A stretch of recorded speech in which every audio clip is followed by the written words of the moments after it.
प्रणाम प्रभु जी। नमस्कार श्रीकांत सर, नमस्कार गजानन सर।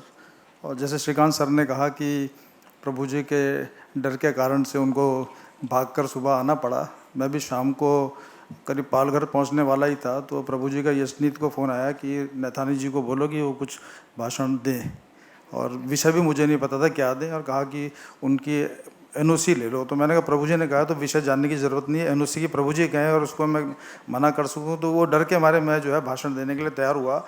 जब मैं यहाँ पे आया तो मैंने किसी से पूछा कि C20 का फुल फॉर्म क्या है भैया, एक किसी मंक से ही पूछा मैंने, तो उसने कहा भाई मुझे भी नहीं पता, मैंने गूगल करके देखा था, उसमें रियलमी है मोबाइल का कोई मॉडल आया था। तो यार मैंने कहा प्रभु जी, और मैंने कहा फिर प्रभु जी रात को प्रभु जी 11 बजे भोजन पे मिले, तो मैंने कहा प्रभु जी बोलना किस विषय पे है, कहते हैं यार फूड और लाइफ पे बोलना है। तो सर मैं थोड़ा बहुत जो है, वैसे तो मैं कागज़ लेके नहीं चलता, लेकिन इस विषय थोड़ा मुश्किल है तो कागज़ लेकर आया।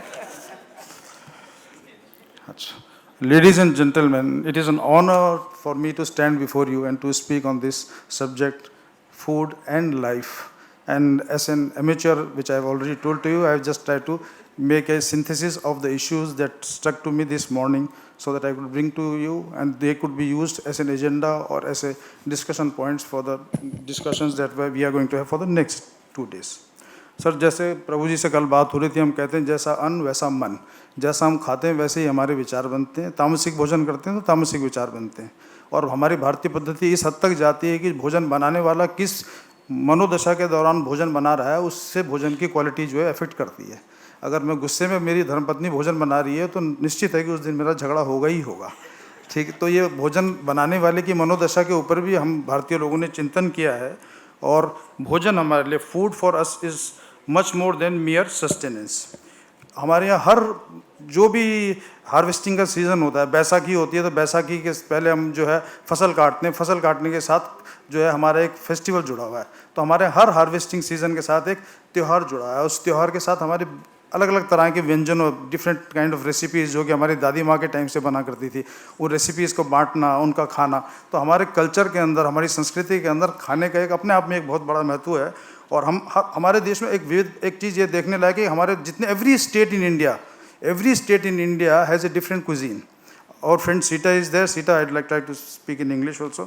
But every state in India, as you are aware, has a different cuisine. And every state has a different kind of a festival. The name could be different, but for every harvesting season, we have a festival in India, where we try to integrate harvesting with our food habits also.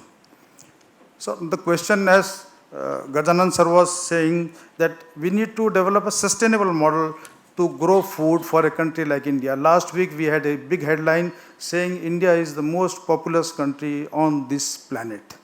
The fact is that India as a country is a self-sufficient country. We are the largest producer of milk in the world, largest producer of pulses, one of the second largest producers of wheat, rice, sugarcane. But we need to think for a process as to how we can make our food sustainable, in the sense that we leave our ecosystem, our biodiversity intact for the future generations.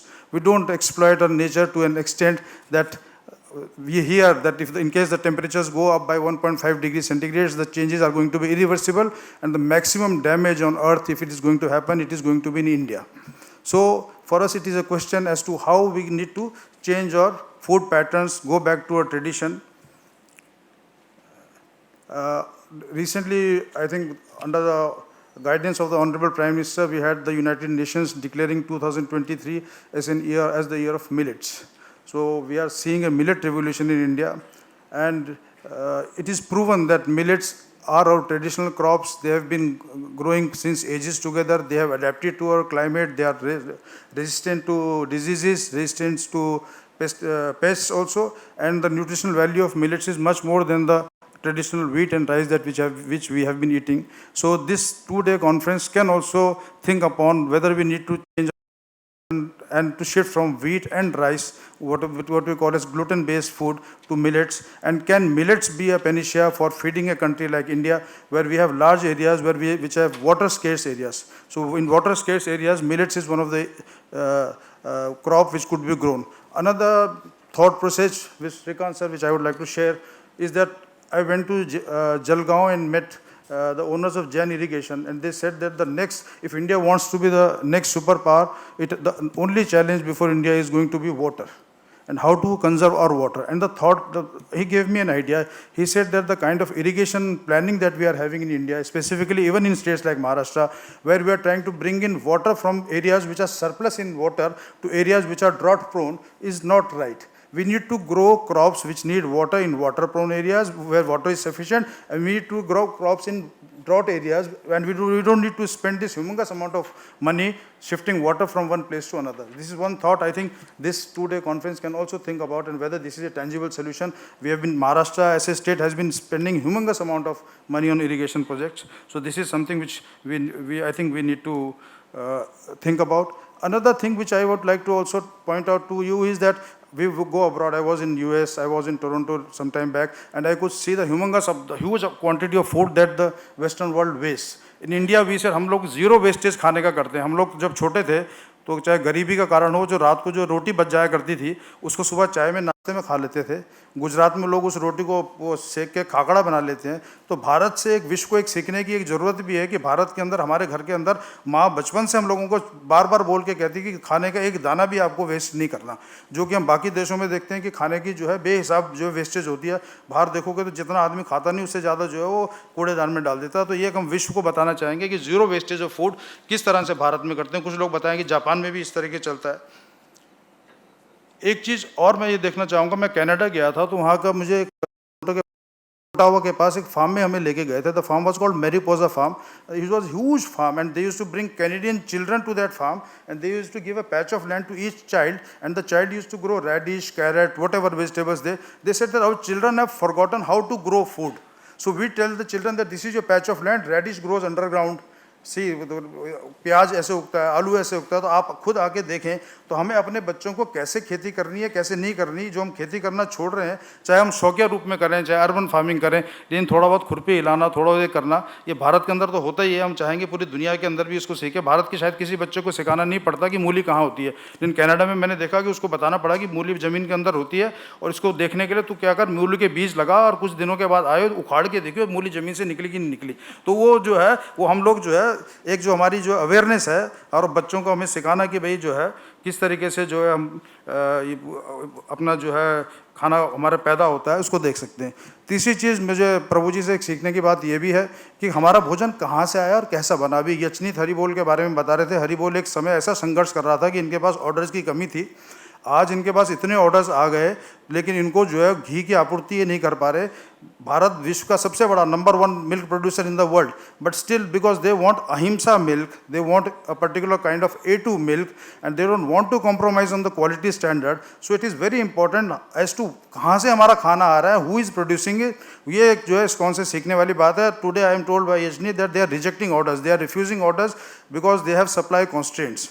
So it is an ironical situation. I think 6 months back they were trying to float, somehow get the orders. Now they have more orders because they are not getting that quantity of ahimsa milk. तो कहाँ से खाना आता है, क्या आता है, ये हमें सीखना पड़ेगा. लोकल जो किसान हमारे बिना पेस्टिसाइड के, बिना उसके खाना बना रहे हैं, उनको हमें ज़्यादा दाम भी देने पड़ेंगे. पंजाब से साहब एक ट्रेन चलती है, that is called the cancer train. It starts from Bathinda, goes to Bikaner.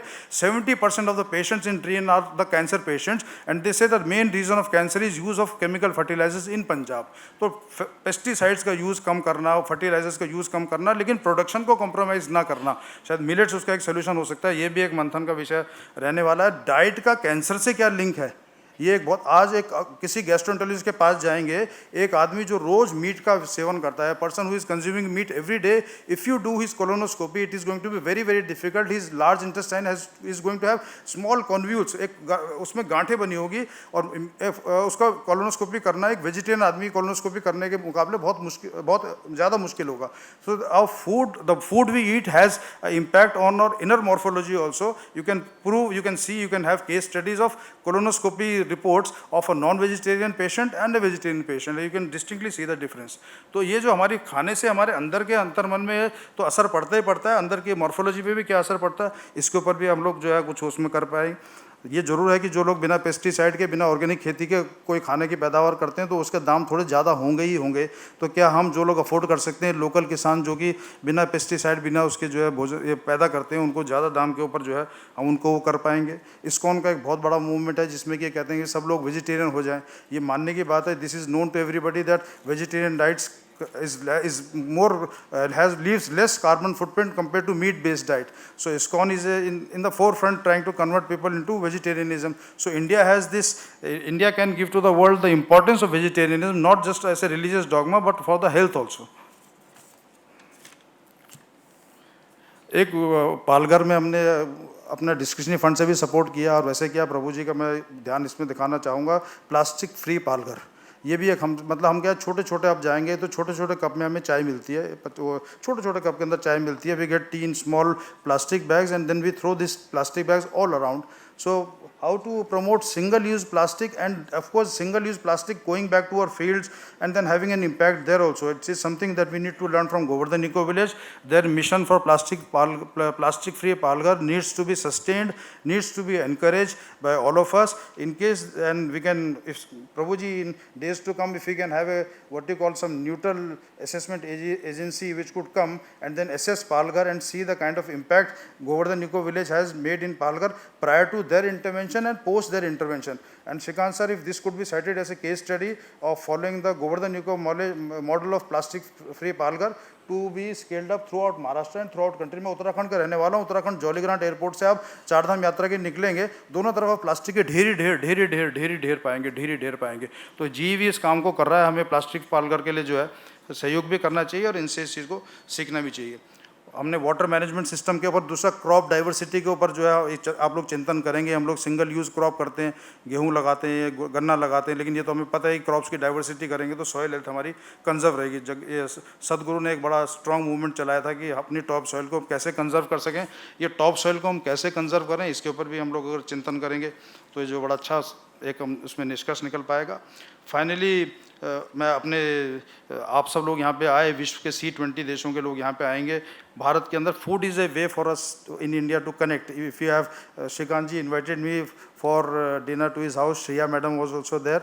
And incidentally about Shreya madam, though the subject does not belong to this, she has been doing excellent work in supporting girl children, and sometime we can have a small talk with her also on a different session. But it is, and the kind of work she does is inspiring. तो हम खाना एक अपने thought process को share करने का एक माध्यम बनता है। भोजन पे लोगों को बुलाते हैं, जिस तरह से हम मेहमान की खातिरदारी भारत में करते हैं शायद दुनिया में ऐसा कोई नहीं करता। वो तो कहते हैं माइक्रोवेव में जा और खाना गर्म करके खा ले। हम लोग जो 50 तरह की चीज़ें और 5-5 बार जाके पूछते हैं, तो ये भी शायद भारत को देखने लायक चीज़ है। हमारी traditional recipe is the recipe of grand mothers use to tell कि how the recipes are evolve. हम जो है रुमाली रोटी कैसे बनते हैं sir, in once I was seeing a foreign festival जिसमें क्या Indian cook was showing how to make rumali chapatis to foreigners. तो बार बार रोटी बना के ऐसे उछालता था, तो उसने उछाला तो रोटी नीचे नहीं आई, वो क्रिसमस ट्री जैसे के अंदर का रोटी ऊपर चिपक गई थी। तो मतलब मैं बताना चाह रहा हूँ कि जो रुमाली रोटी बनाने का जो स्किल है शायद दुनिया में कोई नहीं बना पाता। तंदूर के अंदर जो खाना बना पाता वो कोई नहीं बना पाता। हैदराबादी बिरयानी को दम लगाने का जो आर्ट है वो भारत में कहीं दुनिया के अंदर नहीं है। तो जो हम भोजन की विविधता और भोजन पकाने की जो हमारी टेक्निक है, शैली है, शायद वो इंडियन कुक्स तो आजकल हमारे टेहरी गढ़वाल से बच्चे जो है पूरी दुनिया के अंदर कुकिंग का काम करते हैं, वो जो है सीखने के लिए जाते हैं। वो भी एक भारत की तरफ से सीखने लायक कि हम लोगों की तरफ से एक विश्व को एक देन हो सकती है। किस तरीके से हम जो है क्या बोलते हैं, खाने को अपने नरिशमेंट का माध्यम बनाएं और उस नरिशमेंट के माध्यम के अंदर हम इक्विटेबल सस्टेनेबल वर्ल्ड कंटिन्यू करें और ISKCON की लीडरशिप में करें। प्रभु जी ने खुद कहा कि अगर खुद का परिचय उनको देना पड़े तो आधा घंटा लगेगा। तो ऐसे व्यक्ति जिसके परिचय देने में आधा घंटा लगेगा, ऐसे व्यक्ति जो कि निस्वार्थ भाव से किसी भी कंपनी के अंदर CEO हो सकता था, किसी भी कंपनी के अंदर बड़े पद के ऊपर जा सकता था, सांसारिक सुखों के अंदर रह सकता था, चटाई में सोता है और हम लोगों को एक प्रेरित करता है कि हमें जो है ना अपने से आगे सोचना चाहिए। श्रीकांत सर ने भी जैसे उनके बारे में कहा, तो मैं चाहूँगा इनकी लीडरशिप के अंदर अगर हम लोग कुछ मंथन कर कुछ निकाल पाएँ तो बहुत अच्छा लगेगा। भारत ने एक बताना चाहूँगा 260 तरह की नई किस्में पैदा करी हैं, जिसमें कि मिलेट्स की वैरायटीज़ भी हैं, सावन साहब बता पाएंगे, जो कि बहुत ज़्यादा ड्रग रेजिस्टेंट भी है, ये सब भी है। We have many crops in India which we can give to the world beside millets. दुनिया से हमने गेहूँ चावल उगाना तो सीखा, बहुत सारी चीज़ें हैं जो दुनिया को हम सिखा सकते हैं। और बहुत बहुत धन्यवाद, आपसे सबके सुन के बहुत अच्छा लगा। Thank you sir.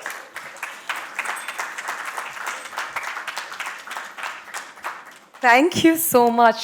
Wow, that was such an insightful segment. So many takeaways. एक बार जोरदार तालियां हो जाए हमारे dignitaries के लिए.